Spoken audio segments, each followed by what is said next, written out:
Tu vois cette installation?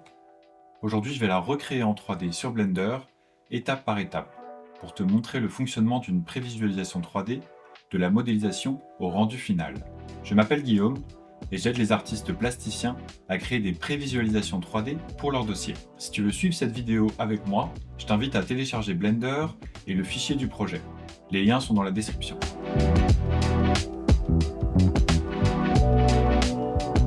La première étape, c'est le blocking. L'idée ici, c'est pas de faire joli, c'est de poser les volumes dans l'espace pour valider les proportions et la composition. Stack de Donald Judd, c'est 10 unités identiques empilées verticalement sur un mur. Chaque boîte fait 23 cm de haut, 102 cm de large et 79 cm de profondeur. Et entre chaque boîte, il y a exactement 23 cm d'espace, c'est-à-dire la même hauteur qu'une unité. Donc on commence simplement.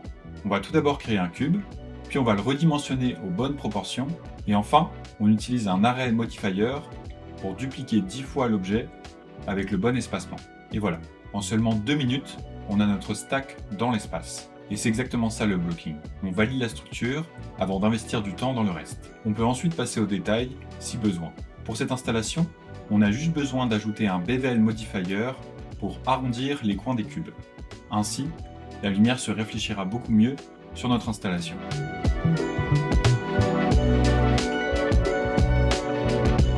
On passe ensuite au setting. C'est là où on va créer notre espace d'exposition virtuel. L'œuvre ne flotte pas dans le vide, elle existe dans un espace. On va créer un environnement simple. Prenez le sol de référence dans le fichier du projet et extrudez-le sur l'axe Z. Vous obtenez maintenant un cube. On positionne notre stack contre un mur à la bonne hauteur. Ce white cube, c'est le contexte neutre par défaut. Mais dans un vrai projet de prévisualisation, on pourrait modéliser l'espace réel. Galerie, centre d'art, avec ses dimensions exactes. Et c'est ce qui rend la prévise aussi utile dans un dossier. Le jury voit l'œuvre dans le lieu.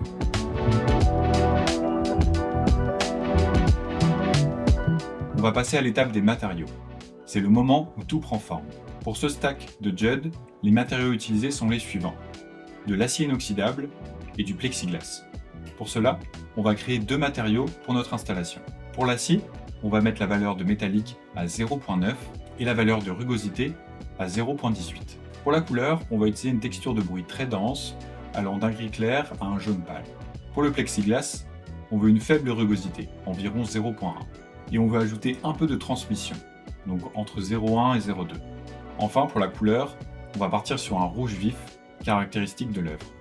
Pour le white cube, on va partir pour les murs sur un blanc mat et pour le sol sur un béton ciré légèrement réfléchissant.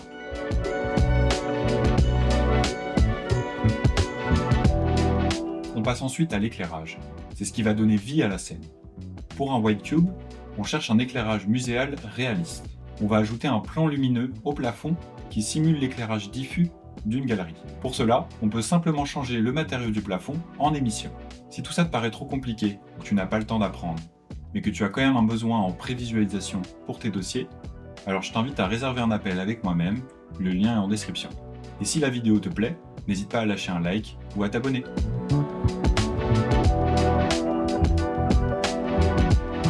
Maintenant, on va passer les caméras, et c'est un choix qui n'est pas anodin. En effet, c'est l'angle qui détermine comment on perçoit l'œuvre. Pour Stack, je vais poser plusieurs caméras. Une vue frontale, c'est la vue classique, iconique. On voit la répétition, le rythme vertical. On peut mettre une focale autour de 50 mm. Ensuite, une vue de 3/4 qui permet de voir la profondeur et le jeu d'ombre. Ici, on peut mettre une focale à 24 mm. Et enfin, une vue de détail. On peut faire un zoom sur 2-3 unités pour montrer les matériaux et les reflets. Ici, on peut utiliser une focale à 85 mm. Petite astuce, dans Blender, on peut verrouiller la caméra à la vue actuelle avec CTRL plus Alt plus Numpad 0. Ensuite, on peut utiliser le Walk ou Fly mode pour naviguer directement dans la caméra. Et c'est beaucoup plus intuitif que de déplacer la caméra manuellement. Pour un dossier de prévisualisation, je livre généralement 5 à 8 rendus, avec des angles variés. L'idée, c'est de donner au jury une vraie compréhension spatiale de l'œuvre.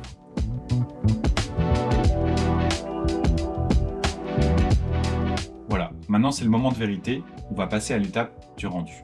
On va utiliser le moteur de rendu Cycles, mais si votre machine ne le permet pas, vous pouvez utiliser également Eevee. Pour un bon équilibre qualité-temps, on va utiliser un nombre de samples entre 256 et 512. Enfin, pour la résolution, à vous de voir. Le classique, c'est plutôt 3000 x 2000. Moi, je suis parti sur 1920 x 1440, mais c'est assez libre. Ensuite, on peut lancer le rendu pour chaque angle de caméra.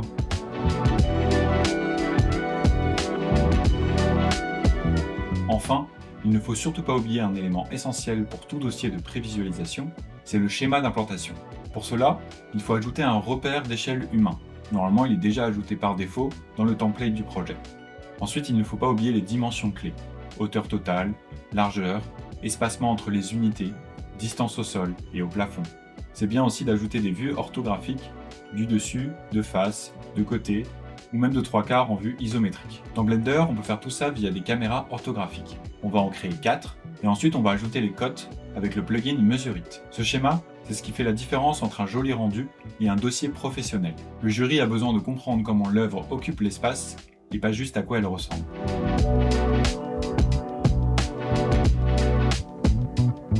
Et voilà le résultat final. On est parti d'un cube dans un espace vide, et maintenant on a un ensemble de rendus photoréalistes, ainsi qu'un schéma d'implantation, le tout prêt à être intégré dans un dossier. Pour récapituler les étapes, on a le blocking pour valider les volumes, la mise en espace dans un white cube, le placement des caméras, l'éclairage muséal, les matériaux réalistes, un rendu en haute définition et un schéma d'implantation. Et c'est exactement ce processus que je propose aux artistes plasticiens pour leurs projets. Demande de financement, dossier de production, appel pour résidence, etc. Si ça t'intéresse, tu peux réserver un appel avec moi-même, le lien est dans la description. Et si cette vidéo t'a été utile, n'hésite pas à lâcher un like ou à t'abonner.